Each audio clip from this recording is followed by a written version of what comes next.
जिस तरह हम इंसान अपने आसपास के सोलर सिस्टम में मौजूद एक्सोप्लैनेट्स पर एलियंस की खोज में लगे हुए हैं, ठीक उसी तरह शायद वो एलियंस भी अपने टेलीस्कोप से हमें देख रहा होगा। साइंटिस्ट के अनुसार अगर एलियंस एग्जिस्ट करता है तो हमारी गैलेक्सी में कम से कम 29 ऐसे एक्सोप्लैनेट्स है जहाँ से हम इंसानों पर नजर रखी जा सकती है। मिल्की वे में ऐसे 1715 स्टार सिस्टम मौजूद है जहाँ से हमारे सूरज को इजीली ऑब्जर्व किया जा सकता है और ये हमारे सोलर सिस्टम के काफी करीब है। अब जरा सोचिए कि क्या ऐसा नहीं हो सकता कि वहाँ पर बैठी एक एलियन सिविलाइजेशन हमें ऑब्जर्व कर रही हो, वो अपने टेलीस्कोप से हमारे सूरज पर नजर गड़ाए बैठे होंगे और इंतजार कर रहे होंगे कि एक दिन उन्हें सूरज के सामने से एक ब्लैक डॉट पास होता हुआ दिखेगा जो कि हमारी धरती या सोलर सिस्टम का दूसरा कोई प्लेनेट होगा। इन एक्सोप्लैनेट्स को ढूंढने की इस तरीके को ट्रांजिट मेथड कहते हैं और इसके थ्रू हमने कई सारे एक्सोप्लैनेट ढूंढ निकाला है। अगर आप चाहे तो आप भी घर बैठे अपने टेलीस्कोप से सूरज को लगातार ऑब्जर्व कर सकते हैं और एक दिन आपको सूरज के सामने से गुजरता हुआ कोई ना कोई प्लेनेट तो जरूर दिखेगा। एग्जाम्पल के लिए हम ट्रांजिट मेथड के थ्रू बुध ग्रह को 100 सालों में 14 बार सूरज के सामने से गुजरते हुए देख सकते हैं और ऐसा अगली बार 13 नवंबर 2032 को होने वाला है।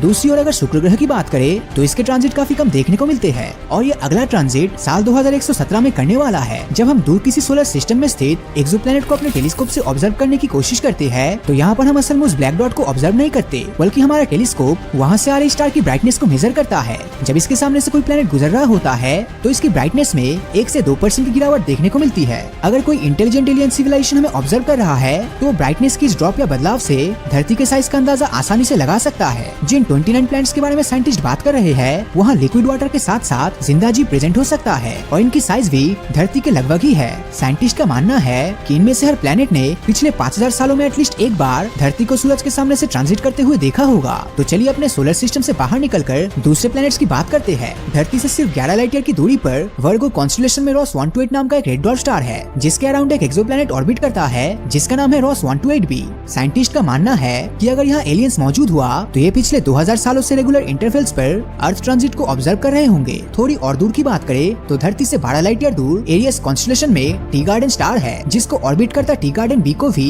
हैबिटेबल माना जाता है। अगर यहाँ पर कोई एलियंस है तो वो अगले 29 सालों में एक बार धरती को सूरज के सामने से गुजरते हुए देखेंगे। अब बात करते हैं हमारे फ्यूचर होम में सबसे अच्छे कैंडिडेट माने जा रहे ट्रैपिस्ट-1 स्टार सिस्टम की। ये धरती से 40 लाइट ईयर दूर एक्वारिस कॉन्स्टेलेशन में है। इस सोलर सिस्टम में 7 एक्सोप्लैनेट्स मौजूद है जिनमें से कम 4 हैबिटेबल जोन में आते हैं। हालांकि स्टार सिस्टम के लिए अगले करीब 1600 सालों में धरती का मौका नहीं बनने वाला, लेकिन इसका मतलब ये बिल्कुल भी नहीं है कि अगर वहाँ बैठे एलियंस हमें नहीं खोज पा रहे हैं तो हम भी उनसे कांटेक्ट ना करें। हम उनके पास रेडियो सिग्नल्स तो भेज ही सकते हैं जो स्पेस की वैक्यूम में लाइट की स्पीड से ट्रैवल कर सके, पर धरती पर रहने वाले इंसान ऐसे सिग्नल साल 1895 से ही भेज रहा है। मतलब अगर कोई एक्सोप्लैनेट हमारी धरती से 126 लाइट ईयर की रेडियस पर मौजूद हुआ तो वहाँ बैठे एलियंस ने शायद हमारे रेडियो सिग्नल्स को कैप्चर किया होगा। लेकिन इधर प्रॉब्लम ये है कि अगर वो इसका रिप्लाई भी करते हैं तो उसको हम तक पहुँचने में 126 सालों का समय और लगने वाला है। दूसरी ओर धरती पर बैठे हम इंसान ये कैसे बता सकते हैं कि उन एक्सोप्लैनेट्स पर बैठे एलियंस रेडियो सिग्नल्स के बारे में जानते भी है या वो अब भी पेन, लेटर और पिजन से ही काम चला रहे हैं। तो हम वीडियो में इससे पहले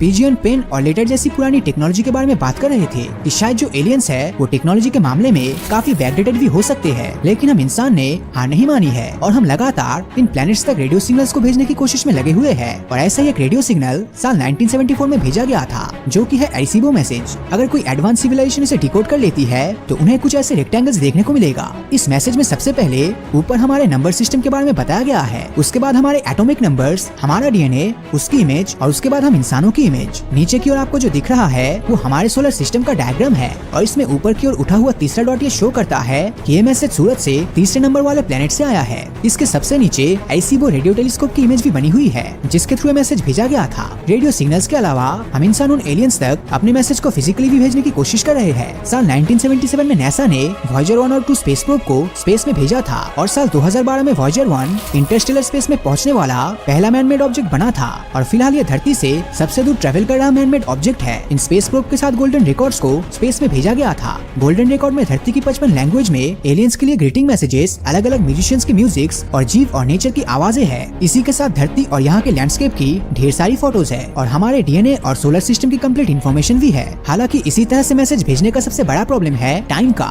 एग्जाम्पल के लिए वॉयेजर 1 अपने रास्ते में आने वाले पहले सोलर सिस्टम ग्लिस 445 तक कम से कम 40,000 सालों में पहुंचेगा। वही Voyager 2 space probe Ross 248 star तक पहुंचने में 42 सालों का समय ले लेगा। हमारे आसमान के सबसे चमकदार तारे सीरियस तक पहुंचने में इसे 3 लाख सालों का समय लगने वाला है। तो अगर इन 29 एक्सोप्लैनेट्स पर रहने वाले एलियंस सुपर एडवांस्ड हुए तो शायद वो हमें मैथमेटिकल कैलकुलेशंस के थ्रू भी खोज सकते हैं। वो हमारे हमारे सूरज की मूवमेंट को स्टडी करके इसके आसपास मौजूद प्लैनेट्स को फाइंड कर लेंगे। हालांकि एक बात जिसे सुनकर हमें हमेशा बुरा लगता है वो ये है कि फिलहाल हम इंसानों के लिए उन प्लैनेट्स तक पहुंचना तो दूर, उनसे सिग्नल्स के थ्रू कांटेक्ट करना भी इम्पॉसिबल है। तो धरती से सबसे पास वाला सोलर सिस्टम प्रोक्सिमा सेंटोरी हमसे करीब 4.2 लाइट ईयर्स दूर है। अगर हम वहाँ बैठे एलियंस को सिग्नल्स भेजते हैं तो लाइट की स्पीड से इन सिग्नल्स को वहाँ तक पहुँचने में 4.2 ईयर्स का समय लगेगा और उनका रिप्लाई आने में भी वही सेम टाइम लगेंगे। मतलब आपकी जिंदगी के 9 साल सिर्फ हाई और हेलो करने में ही बीत जाएगा। अगर हम आज तक इंसानों के द्वारा बनाए गए सबसे फास्ट रॉकेट की मदद से वहाँ तक पहुँचने की कोशिश भी करें तो हमें कम से कम 73,000 सालों का समय लगने वाला है। और ये सिर्फ धरती के सबसे करीब वाले स्टार सिस्टम की बात चल रही है। अगर हम मिल्की वे की दूसरी ओर या किसी दूसरी गैलेक्सी में मौजूद स्टार सिस्टम पर जाने की सोचते हैं तो वहाँ तक जाने में लाखों सालों का समय लगने वाला है। वैसे आप इसके बारे में क्या सोचते हैं? क्या दूसरे ग्रह के एलियंस भी दूर से हम धरतीवासियों को देख रहा है और क्या हम कभी भी उनसे मिल पाएंगे? हमें अपनी राय नीचे कमेंट करके जरूर बताएं। और अगर ये वीडियो आपको अच्छा लगा हो तो इस वीडियो को लाइक और अपने दोस्तों के साथ शेयर करना मत भूलना। और अगर अभी तक आपने हमारे चैनल को सब्सक्राइब नहीं किया है तो सब्सक्राइब करके नोटिफिकेशन बेल को ऑन कर दीजिए, क्योंकि मैं ऐसी वीडियोस हर हफ्ते लाता रहता हूँ। तो मिलता हूँ आपसे अगले वीडियो में और हमेशा की तरह थैंक्स फॉर वॉचिंग।